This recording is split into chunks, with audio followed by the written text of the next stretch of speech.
রাজনৈতিক দিক থেকে একটা সংকট জাতির ঘাড়ে চাপিয়ে দিয়েছে ক্ষমতাসীন সরকার বিএনপি। সে প্রধান সংকট হচ্ছে দীর্ঘ 16-17 বছরের আন্দোলনের মধ্য দিয়ে এদেশের 18 কোটি মানুষের একটা নতুন বাংলাদেশের স্বপ্ন, মানবিক বাংলাদেশের স্বপ্ন, বৈষম্যহীন বাংলাদেশের স্বপ্ন, যেখানে দুর্নীতি থাকবে না, দলীয়করণ থাকবে না, ভিন্ন মতের উপরে দমন পীড়ন থাকবে না, জুডিশিয়ারির স্বাধীনতা থাকবে, দুর্নীতি দমন কমিশন, পাবলিক সার্ভিস কমিশন, সাংবিধানিক সকল পদে জনগণের আশা আকাঙ্ক্ষার প্রতিফলন, যোগ্যতা মেধার ভিত্তিতে এইসব গুরুত্বপূর্ণ জায়গায় লোক নিয়োগের নানান সংস্কারের যে ঐক্যমতের ভিত্তিতে আমরা যে 84টি বিষয়ে সংস্কারের সমস্ত দলে একমত হইলাম, 12ই ফেব্রুয়ারির গণভোটে একই দিনে জাতীয় ভোট, সেই গণভোটে 70% লোক হাতে ভোট দিয়ে হা জয়যুক্ত করে এই সংস্কারের পক্ষে হাকে জয়যুক্ত করেছে। দুর্ভাগ্য হলো বর্তমান ক্ষমতাসীন দল বিএনপি, সেই দলের যিনি প্রধান এবং সরকারের যিনি প্রধানমন্ত্রী, তিনি ওই হাতে ভোট দিতে বলেছিলেন, তার মন্ত্রীরা বলেছিলেন। অথচ ভোটের ফলাফলের পরে যখন সেই গণভোট আইনি ভিত্তি দিয়ে সংবিধান সংস্কার পরিষদ গঠনের বৈঠক ডেকে আইন প্রণয়ন করে তফসিলে অন্তর্ভুক্ত করা হলো, করতে বলা হলো, তখন ওনারা অস্বীকার করলেন, বলে এই গণভোট বেআইনি, সংবিধান সংস্কার পরিষদ বেআইনি, শপথ বেআইনি। আমরা গণভোটে রাজি হয়েছিলাম, আমরা এসব জায়গায় স্বাক্ষর করেছিলাম, হা বলেছিলাম এই জন্য যে এটা যদি না বলি তাহলে নির্বাচন যদি না হয়, মনের মধ্যে কি পরিমাণ প্রতারণা ছিল চিন্তা করেন। এখন ওনারা জাতির কাছে দেওয়া প্রতিশ্রুতি ভঙ্গ করেছে, যে কারণে আজকে রাজনীতিতে সংকট তৈরি হয়েছে। জুলাই সনদের ভিত্তিতে অনুষ্ঠিত হওয়া গণভোটের গণরায় এখন আর বাস্তবায়ন হচ্ছে না। আর এটা যদি বাস্তবায়ন না হয় তাহলে আমাদের জুলাইয়ের এই রক্তদান তো বৃথা গেল।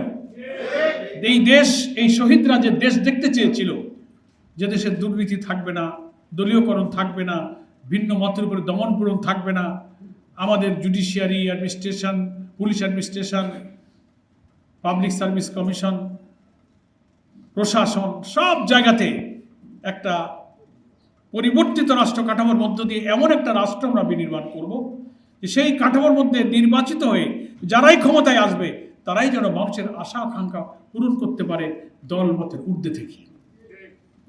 কিন্তু ওনারা সেই সংস্কার করলেন না, ওনারা সেটা মানলেন না। গুরুত্বপূর্ণ মৌলিক সাংবিধানিক সব সংস্কারের ব্যাপারে ওনারা নোট অফ ডিসেন্ট দিয়ে রাখছেন।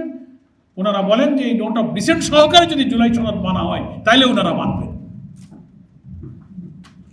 কিন্তু গণভোটের রায়কে ওনারা মানতে চাচ্ছেন না। সেই জন্য জাতীয় সংসদে আমাদের সম্মানিত বিরোধী দলীয় নেতা, আমাদের আমিরের জামাত কার্যপ্রণালী বিধির 68 বিধিতে নোটিশ দিয়েছেন। 2 ঘন্টা আলোচনা করে সেখানে সংবিধান সংস্কার পরিষদের বৈঠক ডাকতে বলা হয়েছে। 2 ঘন্টা আলোচনা করে স্পিকার সেই আলোচনাকে টকট আউট করে দিয়েছেন। নিষ্ফল আলোচনায় কোনো ফল পাওয়া যায়নি। এরপরে আবার এমন একটা বাজেট গতকালকে সংসদে উত্থাপন করা হয়েছে, যে বাজেটে করের বোঝা চাপানো হয়েছে, উচ্চাভিলাষী বাজেট দিয়ে এত পরিমাণ রাজস্ব আয়ের ব্যবস্থা রাখা হয়েছে যা এই দুর্নীতিগ্রস্ত দলীয়করণওয়ালা কর কাঠামো প্রশাসন দিয়ে সেই রাজস্ব আদায় করা সম্ভব নয়। বাংলাদেশের ইতিহাসে সবচেয়ে বেশি টাকার প্রায় 9,38,000 কোটি টাকার বাজেট, ব্যয়ের বাজেট, সবচেয়ে বড় বাজেট।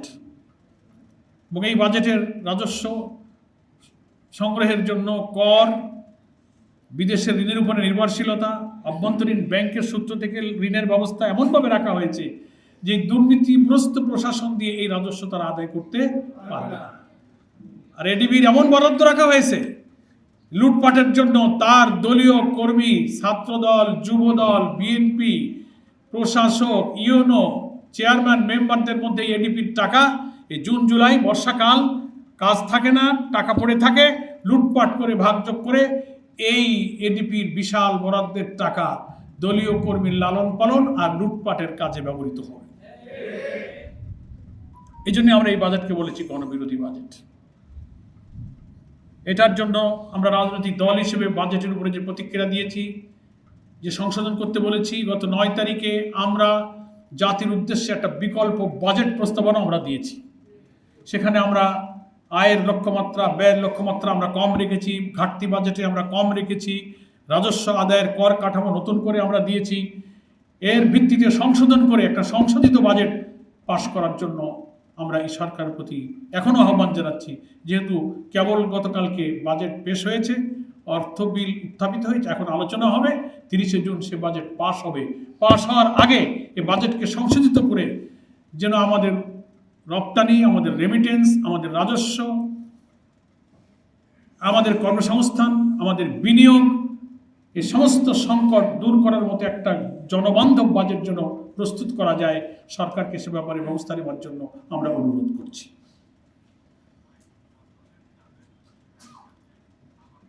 এবং ব্যাংকিং সেক্টরে যে নৈরাজ্য লুটপাট শুরু হয়েছে জানেন তো, আগে তো ইসলামের নামের 5টা ব্যাংকে একীভূত করে ফেলা হয়েছে। আর ইসলামী ব্যাংক বাংলাদেশ লিমিটেড নামে বাংলাদেশের শুধু নয়, এশিয়া মহাদেশের সবচেয়ে সেরা অ্যাওয়ার্ড প্রাপ্ত এই ব্যাংকটাকে আওয়ামী আমলে যেমন ফ্যাসিবাদীরা লুটপাট করে, বিদেশের টাকা পাচার করে প্রায় 2 লক্ষ কোটি টাকা লুট করে নিয়ে গেছে, সেই মাফিয়া চক্রের সাথে আতাত করে বিএনপি সরকার এখন তার ঘাড়ে চড়ে আবার সেই টাকা লুট করতে চায়। সেই জন্য ইসলামী ব্যাংকের মধ্যে সেরা ব্যাংকের চেয়ারম্যান, এমডি পরিবর্তন করে বাংলাদেশ ব্যাংকের দলীয় গভর্নর আবার এই ব্যাংকটাকে একটা দলের হাতে, একটা মাফিয়া চক্রের হাতে তুলে দেওয়ার ষড়যন্ত্র করছে। পার্লামেন্টে এ ব্যাপারে আমাদের আমির জামাত নোটিশ দিয়েছেন, বক্তব্য রেখেছেন। আমরা দাবি করেছি অবিলম্বে এই দলীয় নিয়োগ বন্ধ করে যে চেয়ারম্যান এবং এমডিকে অপসারণ করা হয়েছে তাদেরকে অবিলম্বে নিয়োগ দিতে হবে।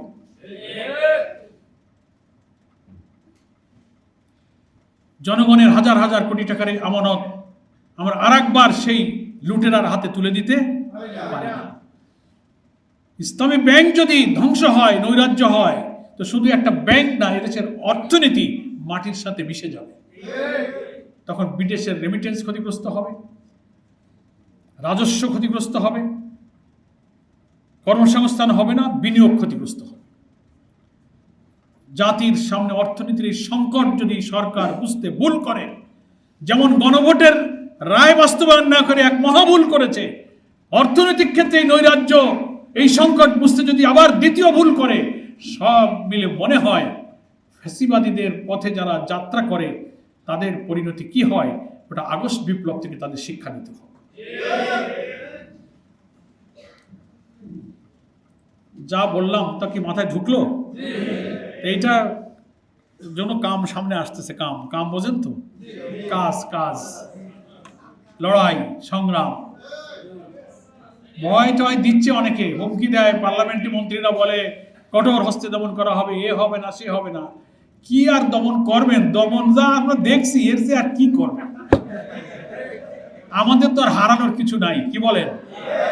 যে জাতি মরতে শিখেছে, জীবন দিতে পারে, সেই জাতিকে কেউ দুর্বল করতে পারে না। এসব হুমকি দিয়ে কোনো লাভ নাই। চুরি, লুটপাট, দুর্নীতিপরায়ণ লোকদের সাথে সম্পর্ক রেখে সরকার ক্ষমতায় গেছে, যান। আমাদের আমিরে জামাত তো বলেছেন, লিডার অফ দি অপোজিশন, যে আমরা সকল ভালো কাজে সাহায্য করব, কিন্তু সব মন্দ কাজে তীব্র প্রতিবাদ করব। বলে আমাদের ব্যাপারে আমরা নিশ্চিত থাকেন, আমরা সরকারকে সাহায্য করব, কিন্তু দেশকে যদি একটি অন্ধকার কালো দিনে গহ্বরের মধ্যে নিয়ে যেতে চান, তাহলে আমরা সর্বশক্তি দিয়ে তা প্রতিরোধ করব। আমাদের আদর্শ এবং নীতি থেকে এক চুল পরিমাণ ইনশাআল্লাহ আমরা বিচ্যুত হব না। সময় থাকতে সংশোধন হন, তা না হলে এক নেতৃত্ব দিল্লি গিয়ে তওবা করতেছে, ও তওবায় এখন আর কাজ হইতেছে না। তওবার মেয়াদ থাকে তো একটা, আর ভুল বারবার করলে আল্লাহ অসন্তুষ্ট হয়। একই ভুল বারবার করো কেন? তোমরা বুঝতে না, আমরা বুঝাইছি। তোমরা ভোটের রায় না মানলে কি ক্ষতি হবে, আমরা কত গোল টেবিল করলাম, কত মিটিং করলাম। তোমরাই যে গণভোটে হা ভোট দিলে, এখন সেটাকেই তুমি বলো যে এটা সংবিধান বিরোধী। তাহলে তুমি পার্লামেন্টে দাঁড়িয়ে বলো যে আমি হাতে ভোট দিয়ে ভুল করেছি, বলো। তা তো কয় না, বলো যে আমি হাতে ভোট দিয়ে ভুল করেছি। আর নাইলে বলো যে না, আমি হাতে ভোট দিতে বলেছিলাম, আমার ভুল হয়ে গেছিল, আমি না হাতে ভোট দিছি। সেটা কোনো দিকে যায় না, যা তো কায়দা নেই। ক্যাসকা কলে পড়ে গেছি, ক্যাসকা কল বোঝেন তো, না এদিকে যাওয়া যায় না ওইদিকে যাওয়া। আজকে এই পর্যন্ত থাক, এই ক্যাসকা কলের মধ্যে দিয়ে আমরা বক্তৃতা শেষ করি। থাক না, আরো আছে তো, সে আসল জায়গায় তো এখনো যায়নি। এখন রাজনৈতিক কথা এখন গেল, একটু সাংগঠনিক জায়গায় আসি।